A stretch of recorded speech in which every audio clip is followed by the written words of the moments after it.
আসসালামু আলাইকুম রহমতুল্লাহি ওবারাকাতুহ। সম্মানিত ভাই এবং বোনেরা, আমরা অনেক সময় দুনিয়াতে বিভিন্ন ধরনের কষ্টে এবং সংকটে নিপতিত হয়ে আমরা মানসিকভাবে ভেঙে পড়ি, মানসিক কষ্টে নিপতিত হই, সাহস হারিয়ে ফেলি, কিংকর্তব্য বিমূঢ় হয়ে যাই।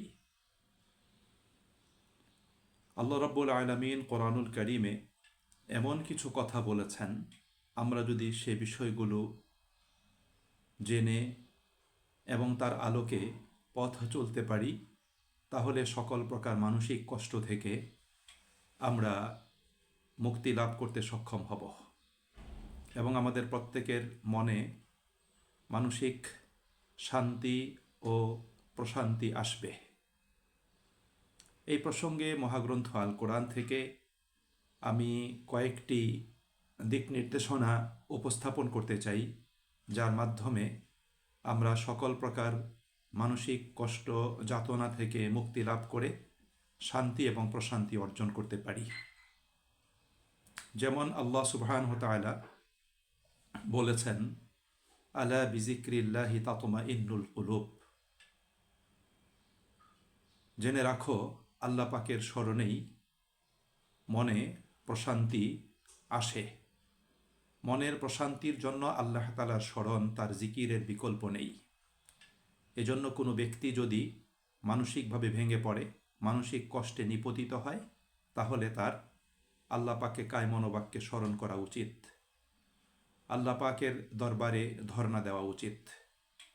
সূরা রা'দের ২৮ নম্বর আয়াতে আল্লাহ তাআলা এই বিষয়টি আমাদেরকে জানিয়েছেন।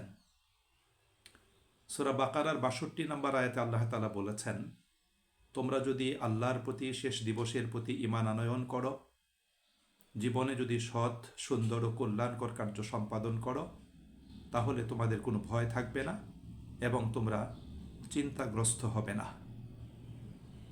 এজন্য একজন মানসিকভাবে যিনি অশান্তিতে আছেন, কষ্টে আছেন, তার জীবনে বেশি বেশি করে সৎ এবং কল্যাণকর কাজ করা উচিত এবং নিজের ঈমানকে সযত্নে সুরক্ষা দেয়া উচিত, যাতে তিনি মানসিক অশান্তি থেকে, কষ্ট থেকে নিজেকে রক্ষা করতে পারেন। সূরা জুমারের ৫৩ নম্বর আয়াতে আল্লাহ তাআলা বলেছেন, লা তাকনাতু মির রাহমাতিল্লাহ, তোমরা আল্লাহ তাআলার রহমত থেকে, তার অনুগ্রহ থেকে, অনুকম্পা থেকে তোমরা নিরাশ হয়েও না। কারণ তোমাদের জীবনে আল্লাহ রাব্বুল আলামিন রহমত দান করে, অনুগ্রহ প্রদান করে তোমাদের জীবনের সকল কষ্ট, মানসিক অশান্তি তিনি দূর করে দিতে পারেন। সুতরাং তোমরা আল্লাহ তাআলার রহমতের মুখাপেক্ষী হও। সূরা ইনশিরাহ, আলাম নাশরাহ এর ৫ ও ৬ নম্বর আয়াতে আল্লাহ তাআলা বলেছেন, ফা ইন্না মাআল উসরি ইউসরা, ইন্না মাআল উসরি ইউসরা, জেনে রাখো কষ্টের পরেই সুখ রয়েছে, কাঠিন্যের পরেই সহজতা রয়েছে। মানুষের জীবনে কষ্ট আসতে পারে, কিন্তু সেই কষ্টটা চিরস্থায়ী নয়। মানুষের জীবনে কখনো কখনো কোনো কঠিন মুহূর্ত আসতে পারে, সেটাও চিরস্থায়ী নয়। এজন্য আমাদের মনে রাখতে হবে, এখন কষ্ট এসেছে, আমার জীবনের আকাশে কষ্টের কালো মেঘ দেখা দিয়েছে, নিশ্চয়ই এই কষ্টের কালো মেঘ দূর হয়ে আবার আকাশ পরিচ্ছন্ন হবে এবং নতুন সূর্যের উদয় হবে। এজন্য আল্লাহ রাব্বুল আলামিনের মুখাপেক্ষী আমাদের সর্বদা থাকতে হবে। সূরা শুআরা এর ৬২ নম্বর আয়াতে আল্লাহ তাআলা বলেছেন, ইন্না মাইয়া রব্বি সায়াহদিন, নিশ্চয়ই আমার রব আমার সাথে রয়েছেন, তিনি আমাকে সঠিক পথ দেখাবেন। আমি এখন এই মুহূর্তে কষ্টে আছি, সংকটে আছি, নিশ্চয়ই আমি আমার রবের প্রতি নির্ভরশীল এবং আমি রবের মুখাপেক্ষী, তিনি আমাকে সঠিক পথ প্রদর্শন করবেন এবং আমার জীবন থেকে কষ্ট, সংকট তিনি দূর করে দিবেন। সূরা কফের ১৬ নম্বর আয়াতে আল্লাহ তাআলা বলেছেন, ওয়া নাহনু আকরাবু ইলাইহি বিন হাবলিল ওয়ারিদ, যে নিশ্চয়ই আমি আল্লাহ সুবহানাহু ওয়া তাআলা মানুষের তাদের ঘাড়ের যে মেইন যে শিরা রয়েছে, আমি সেই শিরার নিকটে, তার চাইতেও নিকটে আমি অবস্থান করি। অর্থাৎ আল্লাহ রাব্বুল আলামিন তিনি আমাদের চাইতে দূরে নন, আমাদের থেকে আল্লাহ তাআলা বিচ্ছিন্ন নন।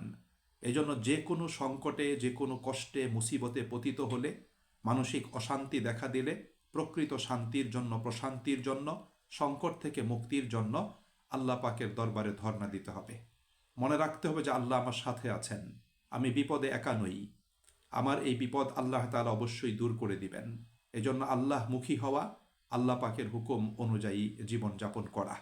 সূরা মুমিন এর 60 নম্বর আয়াতে আল্লাহ তাআলা বলেছেন যে ওয়াকালা রব্বুকুম উদউনি আস্তাজিব লাকুম। আল্লাহ তাআলা বলেছেন যে তোমরা আমাকে ডাকো, আমি তোমাদের ডাকে সাড়াদান করব। আপনি কষ্টে নিপতিত হয়েছেন, জীবনে সংকট এসেছে, হায় হুতাশ না করে, আপনি দিক বিদিক ছুটোছুটি না করে আল্লাহ তাআলার শরণাপন্ন হন, আল্লাহকে ডাকেন, নিজের কষ্টের কথা আল্লাহকে বলুন, নিজের সংকটের কথা আল্লাহ তাআলাকে বলুন, নিজের মানসিক প্রশান্তি লাভের জন্য আল্লাহ তাআলাকে ডাকুন।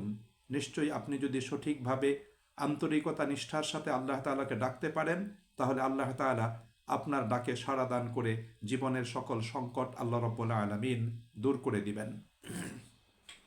সূরা আনআমের 17 নম্বর আয়াতে আল্লাহ তাআলা বলেছেন ওয়া ইয়ামসাসকা বিখাইরিন ফাহুয়া আলা কুল্লি শাইইন কাদির, যে জেনে রাখো আল্লাহ রাব্বুল আলামিন যদি তোমাকে কল্যাণ দান করেন, তাহলে এই কল্যাণকে কেউ দূর করতে পারবে না, বাধাগ্রস্ত করতে পারবে না, এবং আল্লাহ রাব্বুল আলামিন সব কিছুর উপর পূর্ণ ক্ষমতার অধিকারী। সুতরাং কল্যাণ তো আল্লাহ দিতে পারেন, এবং আল্লাহ তাআলা যদি কল্যাণ দেন সেটা প্রতিরোধ কে করবে? কেউ তো করতে পারবে না। এই জন্য সংকট থেকে মুক্তি লাভ করা এটা জীবনের জন্য সবচেয়ে বেশি প্রয়োজন, এবং জীবনে কল্যাণ লাভ করা এটা তো অবশ্যই দরকার। এই জন্য আল্লাহ পাকের প্রতি আস্থাশীল থেকে আল্লাহ পাকের নিকট থেকে কল্যাণ কামনা করা, এবং এই আস্থা ও বিশ্বাস রাখা যে আল্লাহ রাব্বুল আলামিনই আমাকে কল্যাণ প্রদান করতে পারেন, এবং তিনি যদি আমাকে কল্যাণের অধিকারী করেন, তাহলে সেই কল্যাণকে প্রতিরোধ এবং সেটাকে আটকানোর কোনো মানুষ, কোনো সত্তা, কোনো শক্তি নেই। এভাবে যদি আপনি আস্থাশীল থাকেন, তাহলে নিশ্চয়ই মনের অশান্তি এবং সংকটগুলো দূর হয়ে যাবে। সূরা বাকারার 153 নম্বর আয়াতে আল্লাহ তাআলা বলেছেন ইন্নাল্লাহা মা'আস সাবিরিন। বিপদে, সংকটে, মুসিবতে, মানসিক অশান্তিতে তখন কি করতে হবে? ধৈর্য ধারণ করতে হবে। ধৈর্যের সাথে সুচিন্তিতভাবে সঠিক পন্থা অবলম্বন করে সেই সংকট মোকাবেলার জন্য চেষ্টা করতে হবে। আর মনে রাখতে হবে, আমি যদি ধৈর্য ধারণ করি, তাহলে আল্লাহ রাব্বুল আলামিন আমার সাথে রয়েছেন, তিনি বিপদ মুসিবত থেকে আমাকে তিনি মুক্ত করবেন। সূরা বাকারার 286 নম্বর আয়াতে আল্লাহ তাআলা বলেছেন লা ইউকাল্লিফুল্লাহু নাফসান ইল্লা উসআহা। নিশ্চয়ই আল্লাহ রাব্বুল আলামিন কোনো মানুষের উপর তার সাধ্যের অতীত কঠিন কোনো দায়িত্বের বোঝা আল্লাহ রাব্বুল আলামিন চাপিয়ে দেননি।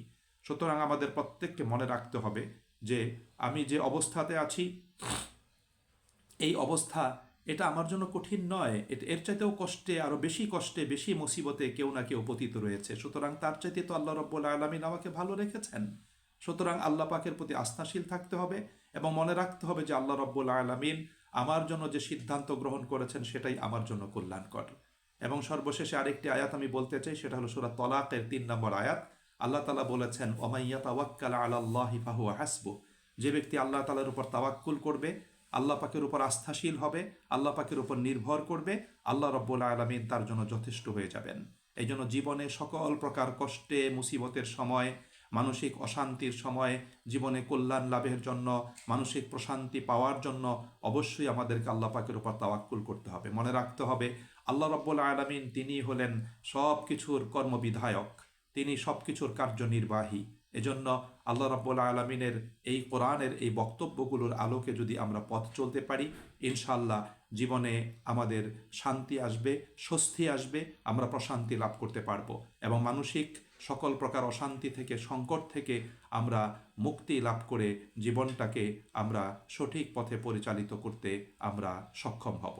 আল্লাহ আমাদের সকলকে কোরআনিক এই আয়াতগুলোর আলোকে, এই বক্তব্যগুলোর আলোকে আমাদেরকে জীবনের রুটিন বা কর্মসূচি আমাদেরকে সাজানোর আল্লাহ পাক তৌফিক দান করুন, এবং আল্লাহ পাকের নিকট থেকে কল্যাণ লাভ করে জীবনকে উন্নত, সমৃদ্ধ এবং আলোকিত করার তৌফিক দিন। আমিন। আসসালামু আলাইকুম ওয়া রাহমাতুল্লাহি ওয়া বারাকাতুহু।